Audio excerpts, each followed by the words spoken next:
Perfect. So the recording has now started, and I'd just like to start with a big thank you to David for offering to give the presentation today. This is part of LGBTQIA+ Pride Month. My name is Darren Hunwicks. I'm the Equality, Diversity and Inclusion Officer that works on the portfolio of LGBTQIA+ inclusion. And I'm really excited to see David's presentation today on a conversation on diversity, students and teachers' views on LGBTQ+ language materials. So over to you, David. Yeah, thank you so much, and thank you everyone for coming. Let me share screen so you can see the PowerPoint.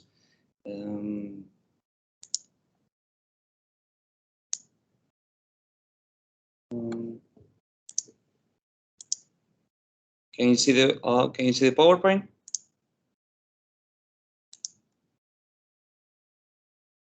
Yep, I can see that now. Okay, perfect.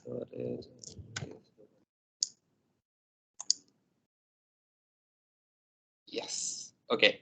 So again, thank you for everyone for coming. So today we're going to open a conversation on diversity, and I want to show you students and teachers' view on LGBTQ+ language material.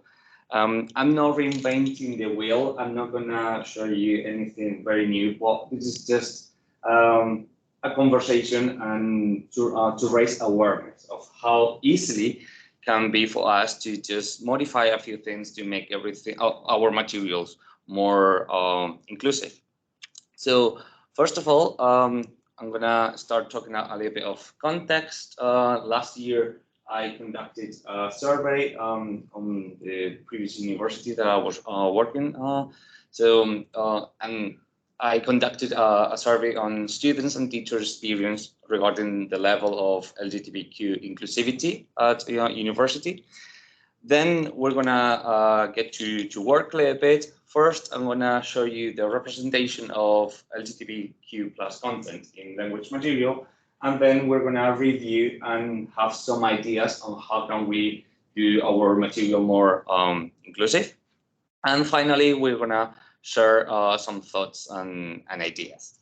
So first of all, a little bit of context. So I wanna present you or introduce you to the team. So last year, last academic year, I asked my colleagues and my students to reply to a survey that I was doing regarding this topic. I counted with the participation of four teachers, four colleagues. They were all female, and their teaching experience went from 1 year to plus 26 years. I also counted with the participation of 43 students. 6 of them were male, 35 of them were female, and 2 of them were non-binary. 42 of them were in between 18 and 24 years old, and 1 of them from 25 to 34. Most of them were studying in their first, second, and second year. So one of the questions in that questionnaire was their sexual orientation. And you might wonder why is that important. So I think it is important just to raise awareness, especially for us, because most of our material, when we either create them or take them from course books, they are very heteronormative, heteronormative, so straight-centered. It's always like 2 couples, so Mary and John going on holidays, Thomas and Lucia going on vacation on a trip. So, and this is basically showing us that there's a huge proportion, well, there's a big proportion of our students who are not heterosexual. So as you can see here, the 3 main groups are heterosexual, but also gays and bisexual. So this is just for us to raise awareness, is to think of, not because we have 20 students in front of us, that doesn't mean that all of them are going to be straight. So that's why I asked that question. So let's start with student experience. So in this questionnaire, they have 3 categories. So the first one is students experience the level of LGBTQ inclusivity at Royal Holloway. And this set of questions were targeting the LGBTQ plus community. So this is why out of those 43 students, we only have 27. So as you can see, these students feel comfortable and included on campus, and also welcome at large events or activities at university, which is very good. But when it comes to find like-minded people or having safe space for them, their answers are more diverse. Also, ending on a positive note, most of them agree that their academics or their teachers do not make them feel uncomfortable or excluded because of their sexual orientation or their gender identity.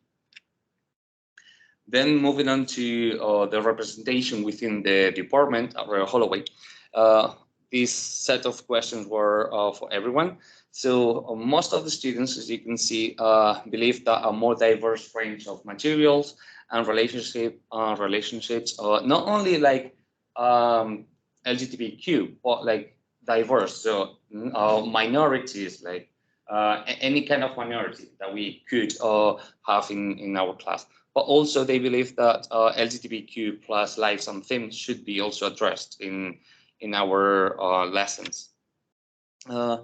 They also believe, most of them, that this topic should not only be addressed when they raise them, and because they believe that LGBTQ plus themes can be relevant for people studying and living in the UK. Also, they believe that it could be beneficial for any student, regardless of their age, and that they disagree on when I ask them if these topics should be only addressed for adult or to adult learners. Also, I asked them if their teacher include LGBTQ content in their material, and if they use also like gender neutral or inclusive language.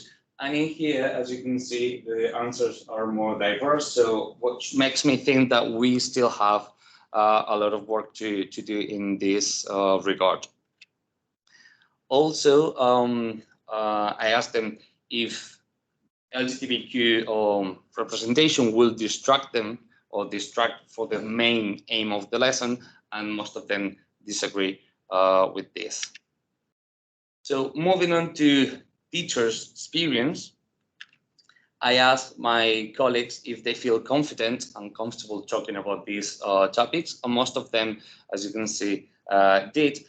However, when I asked them if they prefer to avoid talking about or raising about LGBTQ plus themes, their answers are a little bit more diverse. As you can see, none of these students have, none of these teachers have been trained on regarding LGBTQ students, but they do consider them the effect that their material could have on these students. So again, I think that it should be important to have CPD regarding the LGBTQ plus awareness. Also, all of them said that teaching queer themes would not conflict with their personal beliefs.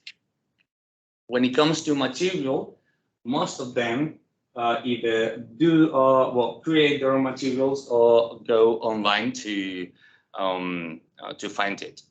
And I also asked them if you have used or currently use LGBTQ inclusive material, what type of activities do you use, and what is the response that they evoke to your students? And some of them said that they use videos, documentaries. They also use articles and movies and series. And they said that they got a very good response from the students because they feel that they are not being judged and they are included. So also moving on to the visibility within the language department and the course material. These questions were the same that I asked before my students, and as you can see, teachers and students believe that a diverse range of relationship and lifestyle should be included in our lessons. Also, they agree that they shouldn't be only raised by the students themselves and only taught to adult learners, as students did before.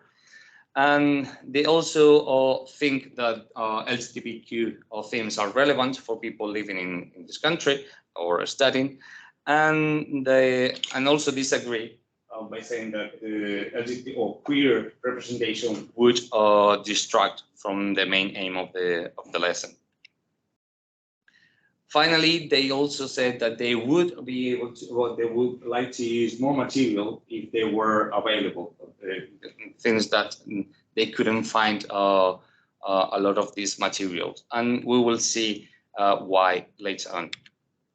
So I'm going to stop talking, and I'm going to give you a set of questions to think about, and I want you to talk about them in groups. So the first question is, how inclusive is your curriculum? So think of the modules that you're teaching and think of how inclusive you think your material is. What other pedagogical practices do we need to consider to make our classroom a safe, respectful, and inclusive learning space for everyone? How can we ensure that our lessons provide mirrors and windows for all our students? And by mirrors, I mean, how can our material reflect, or how can our students feel reflected on our material? And window, I'm talking about how our material can allow other people to learn from different realities. Then also, I would like you to think about how can we as an institution make easier for students to meet and connect with like-minded students on campus. And finally, how can we be better trained in inclusive practice regarding queer students? So I'm going to give you a few minutes to talk about these questions. I'm going to step back, and now is your time to just have some ideas. So I'm gonna go back to the team and see if you can you now see me? We've still got the presentation for now. Can everyone else see David? Can you see me now? I'm going to see the presentation. So yeah, I mean, maybe just stop sharing for a minute. Oh, okay. Well, I mean, like if you can see the stop sharing. Okay. So is that right? Yeah, that's great. And what I'll suggest, David, is I might stop recording now, and then if people are able to have a kind of open and frank discussion. Okay. But we've got the presentation part recorded, so thank you very much for that. Okay, I'll send into the chat the image of the questions so everyone can have them and see them. So